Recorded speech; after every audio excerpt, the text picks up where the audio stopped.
Gibran datang ke rumah saya, Om Rocky saya mau belajar, duduk di situ lu gua kalau mau belajar tuh.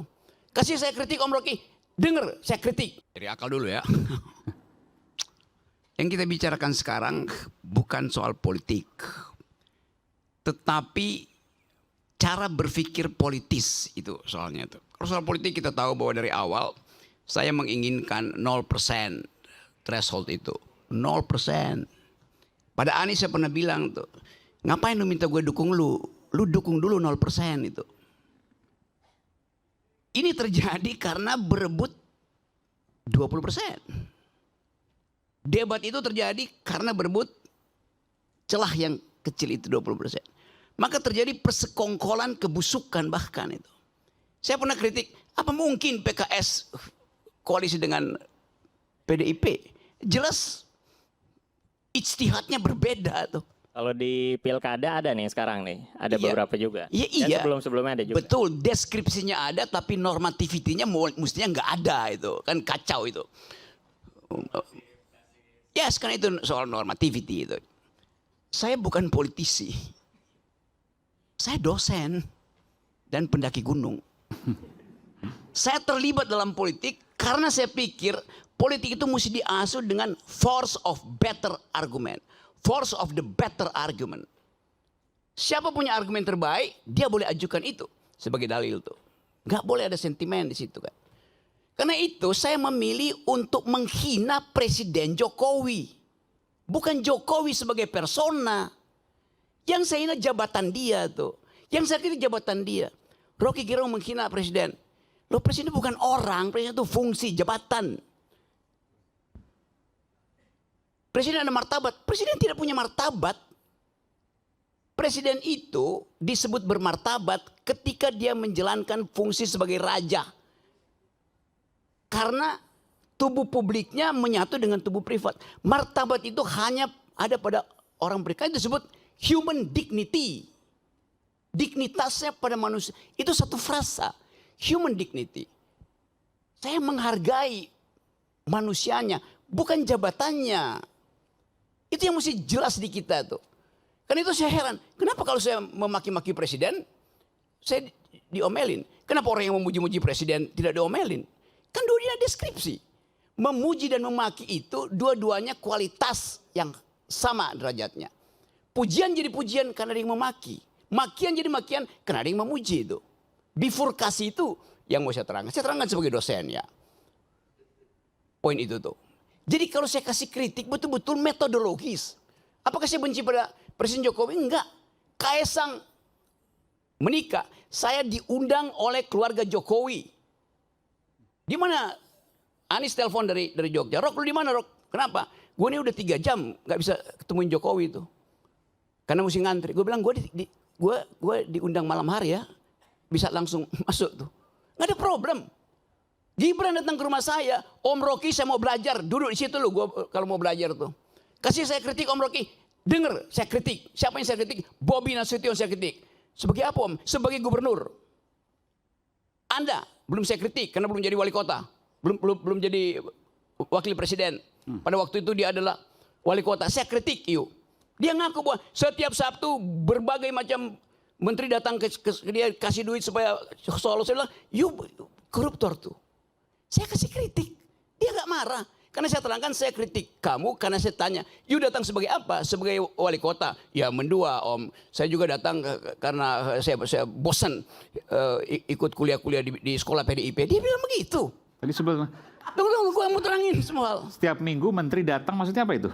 Ya udah, you gak usah tanya itu. Jadi saya mau terangkan itu dalam posisi saya sebagai kritikus. Saya mau jadi kritikus. Orang-orang yang jadi pejabat nggak mau, saya mau jadi kritikus saja. Kenapa saya nggak boleh jadi kritikus itu kan? Jadi saya mau jujur katakan itu.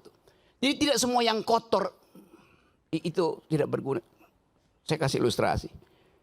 Satu waktu saya naik ke Himalaya, Gunung Himalaya. Di ketinggian kira-kira 5.000 meter, 5.500. Saya kehabisan, kehilangan orientasi. Suhu udah turun minus 20. Pos terakhir itu saya tinggalkan 3 jam. Nggak dapat lagi tea house untuk nginep tuh. Bayangin minus 20. angin 90. Kalau buka handskun itu, apa namanya, kaos tangan itu ceret kayak jarum masuknya di situ. Luka itu oleh butir es itu. Lalu kita cari akal bagaimana caranya. Tidak ada tempat menginap di situ. Dapat kandang yak. Yak itu adalah binatang endemi Himalaya, itu kayak banteng kecil gitu. Kalau banteng gede adanya di di tempat Bu Mega. Ini banteng kecil, rambutnya panjang. Kita kumpulin kotorannya, tai yak itu. Saya tidur di situ tuh. Kotoran itu berguna untuk menyelamatkan saya tuh. Tidak semua yang najis itu tidak berguna. Apalagi dalam politik itu kan. Yang sepenuh-penuhnya adalah najis itu kan. Jadi saya mau terangkan itu dalam upaya untuk membekali negeri ini. Dengan pengetahuan. Rocky Gerung gak berguna buat bangsa. 2 minggu lalu saya pulang dari Paris. Bawa medali emas buat Indonesia tuh.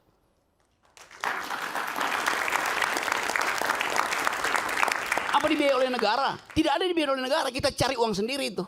Yang dibiayai negara itu justru diambil oleh menteri-menteri yang datang di situ dengan tagline Olimpik, padahal saya tahu dia nggak punya cabang olahraga. Lalu saya puji Jokowi dari situ. Terima kasih Pak Jokowi karena memungkinkan saya membawa pulang medali emas tuh. Saya dibully di sini. Ngapain lu puji-puji Jokowi, Rok? Kulang sorry ya. Dia presiden saya ketika saya ada di luar negeri yang menang Indonesia. Saya ikut upacara bendera. Kenapa saya nggak mau bilang terima kasih pada Jokowi? Kan itu yang kita sebut value, kejujuran dalam berpolitik, gitu kan. Saya nggak punya hal, nggak punya masalah lain dengan pemerintah. Saya punya masalah dengan kebijakan yang mereka buat. Yang sebut kebijakannya itu dungu. Buktikannya sebaliknya kan. Bahkan saya bilang pada waktu itu, Jokowi sebagai presiden adalah bajingan tolol. Satu, PDIP marahin saya, dilaporin ke polisi. Saya kasih kuliah di Jogja, saya dilemparin botol di kepala saya tuh. Saya bilang, kenapa kalian marah? Saya cuma terangkan itu supaya kalian tahu bahwa yang saya kritik kebijakannya presiden, bukan Jokowinya ansih.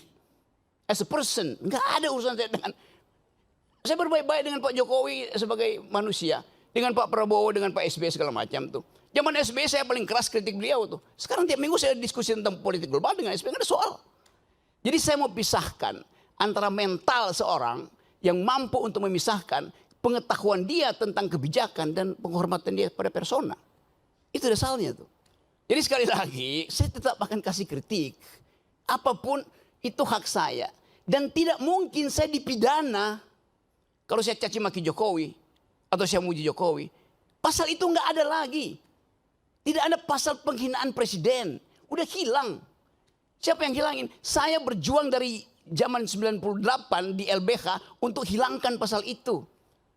Jadi kalau tanya kenapa Anda caci maki? Pasal itu nggak ada. Kenapa saya yang kita di LBH Buyung Nasution.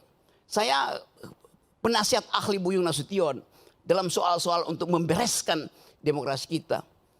Jadi dari 98 saya tahu akal pikiran tentang perubahan konstitusi itu. Anda caci maki aja. Nggak akan Anda dipidana tuh. Karena rakyat Indonesia melalui ketetapan MPR mengerti bahwa presiden itu bukan orang. Dia fungsi. Dia jabatan publik.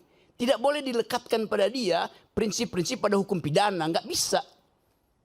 Yang tidak boleh kita caci maki adalah manusia di dalam keadaan pertemanan atau anak kenal. Orang yang nggak kenal Anda caci maki, dia nggak bakal tersinggung. Demikian juga dalam perdebatan. Debat itu adalah kemampuan untuk mengolah argumentasi itu. Itu aja. Sebagai dosen, saya mengajar dari S1 sampai S3. Ayo bayangin coba. Dengan metodologi yang sama itu. Cara berpikir. Jadi bagi saya nggak ada soal itu. Saya akan terus kasih kritik. Saya akan terus kasih argumen. Tapi saya mencintai bangsa ini. Negeri ini saya cintai itu. Yang saya nggak cintai adalah politisi busuk. Yang saya cintai adalah pejabat busuk. Presiden busuk, menteri busuk. Ngapain cintain mereka? Mereka umurnya 5 tahun. Bangsa ini umurnya sepanjang hidup. Itu poinnya. Jadi politik bukan the art of the possible. Kemungkinan bukan. Politik adalah the art of attacking the impossible. Yang impossible itu justru kita lenyapkan. Nah balik pada tema hari ini. kita bicarakan sesuatu yang sebetulnya barang bekas semua nih. Yang kita tahu ini terjadi karena perebutan threshold. Mulailah dengan mengucapkan thresholdnya dibikin 0. Itu harusnya tuh. Supaya ada kesetaraan orang berargumen tuh. Supaya dia argumennya bagus. Bukan karena masa pendukungnya bagus. Karena itu saya terus-menerus mengatakan bahwa untuk menjadi calon presiden, calon wakil presiden, calon gubernur, calon bupati, calon apa aja, pakai prinsip pertama bukan elektabilitas, tapi etikabilitas itu. Ini calon pejabat ini pernah berbohong nggak? Pernah nyolong nggak? Kalau dia lolos etikabilitas, saya uji yang kedua, intelektualitas. Karena dia mesti berdebat dengan pemimpin dunia. Itu pentingnya latihan perdebatan. Dasar perdebatan adalah konstruksi berpikir. Dasar perdebatan adalah kemampuan untuk mengolah pikiran. Bukan sekedar untuk retorika, tapi dengan logika. Tuh. Ya. Jadi kalau seseorang pemimpin, pilkada misalnya. Dia lolos etikabilitas, oke, bagus, moralnya bagus. Tunggu dulu, belum selesai. Apakah dia mampu untuk mengunyah konsep, ilmu pengetahuan, sejarah, etc. Jadi loloskan dia secara etikabilitas, loloskan dia secara intelektualitas, baru dia kita izinkan diuji elektabilitasnya. Begitu logikanya tuh. Bukan elektabilitasnya diuji duluan. Elektabilitasnya bisa disogok ke lembaga-lembaga survei kok. Nah saya ingin didik bangsa ini. Sebagai seorang yang memilih profesi dosen, guru. Supaya jujur dalam berargumentasi. Assalamualaikum warahmatullahi wabarakatuh. Waalaikumsalam warahmatullahi wabarakatuh.